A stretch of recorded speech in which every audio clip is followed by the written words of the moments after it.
हर 2 shift में 3 question है, ठीक है।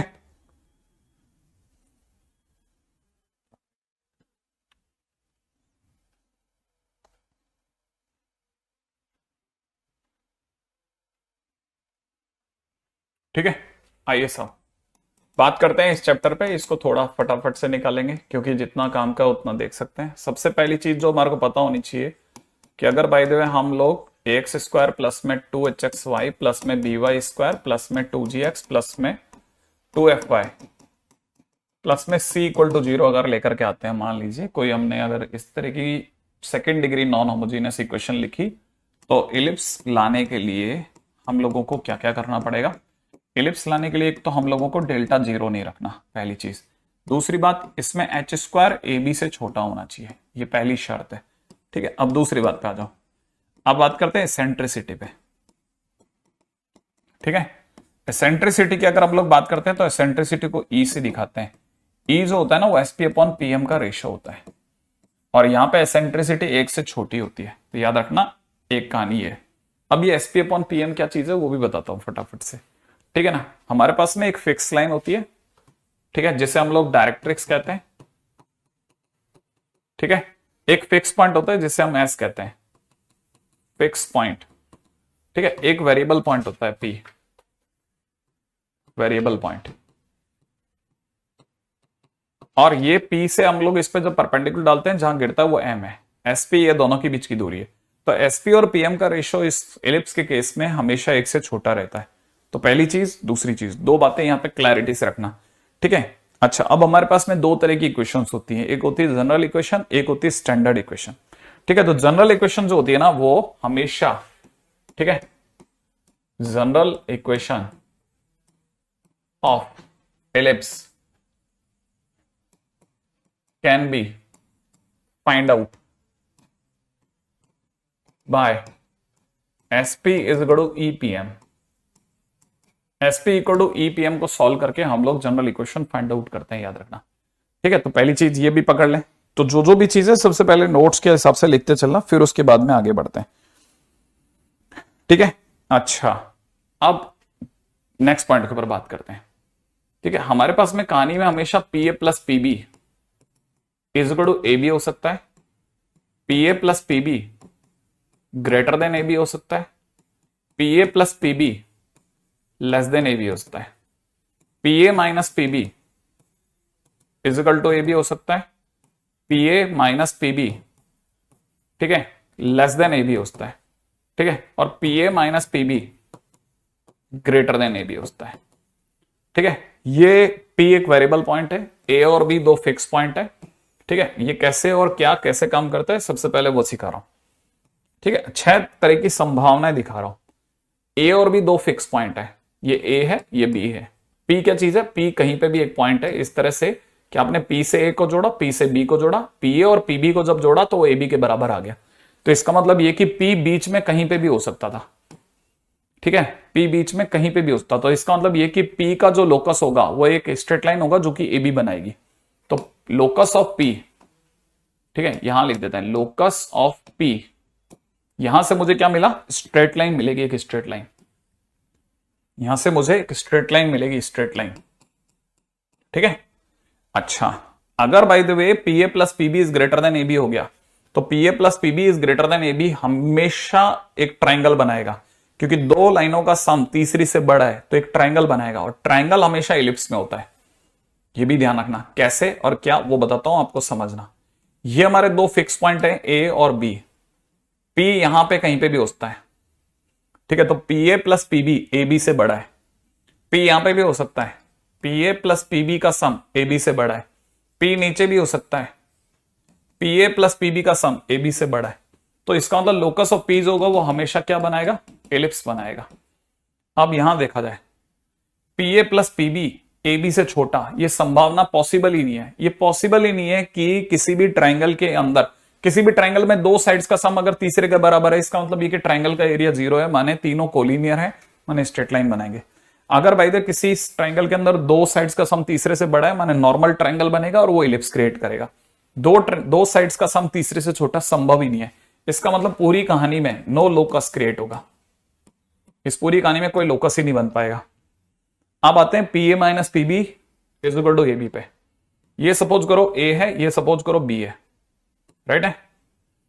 अच्छा, मैंने एक आपके सामने पी को यहां पर बैठाया, इस जगह बैठाया। अब मैं पी से ए को जोड़ रहा हूं, पी ए दिख गया, पी ए की लंबाई ये रही, पी बी की लंबाई इतनी है।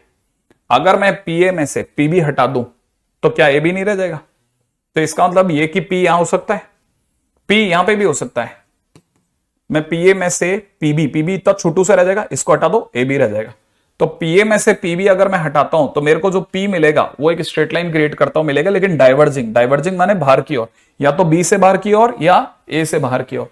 तो मतलब ये कि इट विल क्रिएट अ रे, रे कहते हैं बेसिकली, लेकिन बोलते स्ट्रेट लाइन ही है।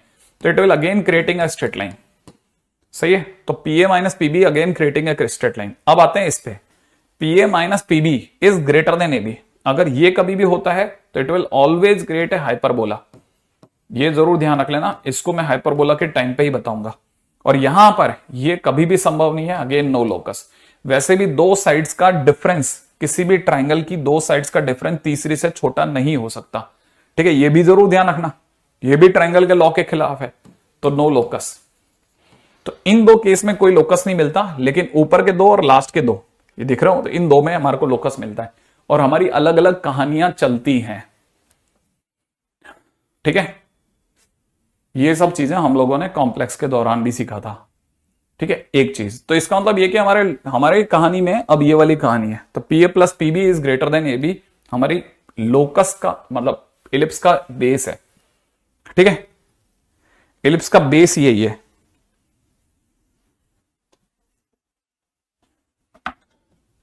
ठीक है। अच्छा, अब आगे की बात करते हैं, पॉइंट नंबर 4, चौथा पॉइंट। चौथा पॉइंट क्या कहता है वो भी देख लेते हैं। पॉइंट नंबर 4, पॉइंट नंबर 4 है हमारे पास में कितना, पी एफ वन प्लस में पी एफ टू, है ना, is equal to 2a। P F one plus P F two is equal to 2a and F1 F2 is equal to 2C is equal to 2C। Point number 4, चौथा point कहता है PF1 plus PF2 2A मान रहा हूं, इसी तरह से F1 F2 को मैं 2C मान रहा हूं, और यहां पे 2A ग्रेटर देन 2C होगा, ठीक है। ये हमेशा ऐसा होगा। अब ये क्या चीज होगी सर, वो भी बताता हूं। यहां पे PF1 PF2 क्या चीज है, यहां पे PF1 प्लस PF2 ये है कि जैसे इलिप्स में हम लोग जान करके दो पॉइंट फिक्स मानते हैं, F1 और F2, सही है। P एक चलता हुआ पॉइंट है, PF1 plus PF2। PF1 plus PF2 हमेशा कांस्टेंट होता है, माने मैं अगर पॉइंट यहां ले लू ना और उसको F2 से जोड़ू और F1 से जोड़ू तो ये दोनों रस्सियों की लंबाई उतनी आएगी जितनी पहले वाले ट्रायंगल में थी। सेकंड, मैंने अगर यहां ले लिया, PF1 को यहां जोड़ा, यहां जोड़ा, ठीक है, मान लो मैंने ऐसा जोड़ा, तब भी दोनों रस्सियों का सम 2 ही आएगा। तो हर बार मुझे पता चलेगा, पूरे इलिप्स की कहानी इस तरह से चलती है कि हर बार जो पॉइंट का F1 और F2 से जो दूरियों का सम आता है ना, वो हमेशा कांस्टेंट बना रहता है, माने वो हमेशा 2a बना रहता है। तो पहली चीज जो इलिप्स की सबसे पहली जो है ना कहानी, वो यही है, ठीक है। इलिप्स के लोकस के लिए माने इसकी डेफिनेशन के लिए भी ये कहा जाता है कि इफ, ठीक है, sum of a variable point, sum of a variable point from two fixed point, sum of distance of a variable point from two fixed point remains constant, then locus is ellipse। ये पहली condition है इसकी, ठीक है। अच्छा sir, F1 F2 क्या चीज है, F1 F2 ये दोनों के बीच की दूरी है, ठीक है। तो गौर से देखोगे ना तो आपको यहां से समझ में आएगा, जब मैं 2a ग्रेटर देन 2c कह रहा हूं तो मैं यही कह रहा हूं PF1 प्लस में PF2 is greater then F1 F2। और ये बात मैंने यहां पे भी लिखी थी, पीछे से पीछे ध्यान होगा तो देखो, PA प्लस PB जब भी ग्रेटर देन AB होगा, इलिप्स बनाएगा। तो इलिप्स क्रिएट होता है जब भी हम इस रास्ते से जाते हैं। तो अच्छा, अब यहां पे हमने एक बात ये कह दी ना कि ये 2C है, तो ऑब्वियस सी बात है कि ये वाला पॉइंट जो होगा ना, इसको अगर मैं ओरिजिन मानता हूं ना, तो ये दूरी c है और ये दूरी भी c है, तो दोनों मिला के 2c होगी। तो मैंने ऑटोमेटिकली अंडरस्टूड है कि इस पॉइंट के कोऑर्डिनेट c,0 माइनस c,0 बिखर गए। ठीक है ना। अच्छा, अब ये वाली बात अगर सही है तो फिर एक बंदे के दिमाग में एक पांचों पॉइंट भी आया, वो कह रहा है कि नहीं साहब ऐसा तो सही है, आपने जो बोला बराबर है, लेकिन मेरे को एक नई बात सूझ रही है कि अगर ये वाला पॉइंट अगर आपका F1 है, ये वाला पॉइंट अगर आपका F2 है, तो आप कह रहे हो कि सर PF1 प्लस PF2 2 है। हाँ, तो ये सर आपके हिसाब से इन दोनों रस्सियों का सम जो है ना, इस रस्सी का और इस रस्सी के जोड़ेंगे तो 2a आएगा। तो सर एक काम करो ना, एक दिन ऐसा भी करो कि आपकी रस्सी यहां तक लेके आओ, क्योंकि P तो सरकते सरकते किसी दिन यहां भी आएगा। तो आपके लिए ये PF2 होगा और उसमें ये जोड़ोगे तो PF1 होगा। तो PF2 प्लस PF1 2a होगा। भाई P को यहां रख लो ना आप, तो PF1 PF2 प्लस PF1 इसका सम 2a होगा। तो एक काम करो आप, ठीक है, क्या करो कि ये जो आपकी PF1 वाली जो रस्सी है ना, इसको यहां से हटा करके यहां पीछे जोड़ दो। ठीक है, P आपका यहां है तो PF2 ये हो गया और PF1 पीछे चला गया, और आपके हिसाब से PF1 प्लस PF2 2a, माने ये लंबाई कितनी हो गई, 2a होगी। इसका मतलब ये कि जब भी ऐसा डायग्राम बनेगा तो ये वाली जो एक्सिस की लंबाई होगी वो 2a पड़ गई। सही है। तो इसका मतलब ये वाली जो लंबाई है ना वो कितनी पड़ गई, 2a। तो हमारे को यहां से पता चल गया कि अब ये जो लंबाई है वो 2a पड़ी। अब हमने क्या किया ना, इसको एक्सेस बोला था अभी तक। ठीक है। अच्छा, ये भी हमारे लिए एक्सेस था, दोनों ही प्रिंसिपल एक्सिस थी, लेकिन एक लंबी थी एक छोटी थी, तो हमने प्रिंसिपल एक्सिस में भी दो एक्सिस कर डाली। जो 2a लंबाई की एक्सिस बनी ना, उसको हमने जानबूझ करके क्या नाम दे दिया, मेजर एक्सिस। तो length of major axis 2a निकल गई।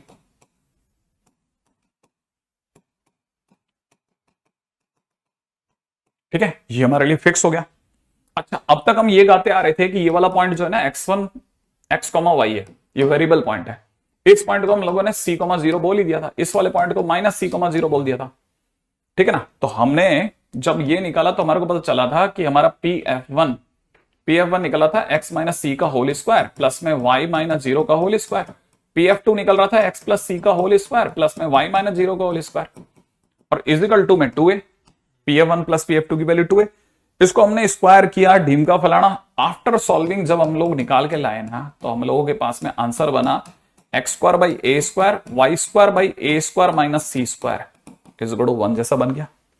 अच्छा, अब एक हमारे को पहले से क्लियर था, क्या चीज क्लियर थी, हमारे को बहुत अच्छे से ये चीज की क्लैरिटी थी कि हमारा 2a 2c से बड़ा है, वो हमने पहले से पकड़ रखा था। तो इसका मतलब a c से बड़ा हो गया। इसका मतलब और बात पक्की होगी कि a स्क्वायर सी स्क्वायर से बड़ा हो गया। इसका मतलब a square minus C square positive आ गया, जीरो से बड़ा कोई भी नंबर। अब अपने को एक और चीज पता है कि कोई भी पॉजिटिव नंबर जो होता है ना, ठीक है, किसी ना किसी का तो स्क्वायर होता है। स्क्वायर ऑफ एनीथिंग माने स्क्वायर ऑफ एनी नंबर होता ही है।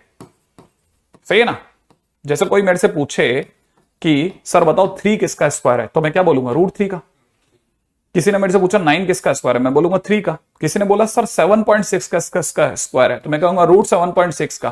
तो माने हर पॉजिटिव नंबर किसी ना किसी का स्क्वायर तो होता ही है। अगर किसी ना किसी का स्क्वायर होता है तो हमने क्या किया ना, इसको थोड़ा सुंदर दिखाने के लिए इसे X square by A square और इसकी जगह पर Y square by B square is equal to 1 लिख दिया, और साइड में लिखना चालू कर दिया कि भाई साहब जो बी स्क्वायर है ना वही ए स्क्वायर माइनस सी स्क्वायर के बराबर है। तो हमारे को ये भी क्लैरिटी आ गई कि अच्छा, मतलब ये कि बी स्क्वायर ओरिजिनली नहीं था, वो एक्चुअली में ए स्क्वायर माइनस सी स्क्वायर लाया। ये बात है, ये लाया। ठीक है, बाकी बातें कल करते हैं, आज के दिन पे बस बेस डाला है, बाकी देखते हैं। संडे को मैं सोच रहा हूँ पीएनसी कराऊंगा इस बार में, क्या कहता है तू? इससे क्या होगा,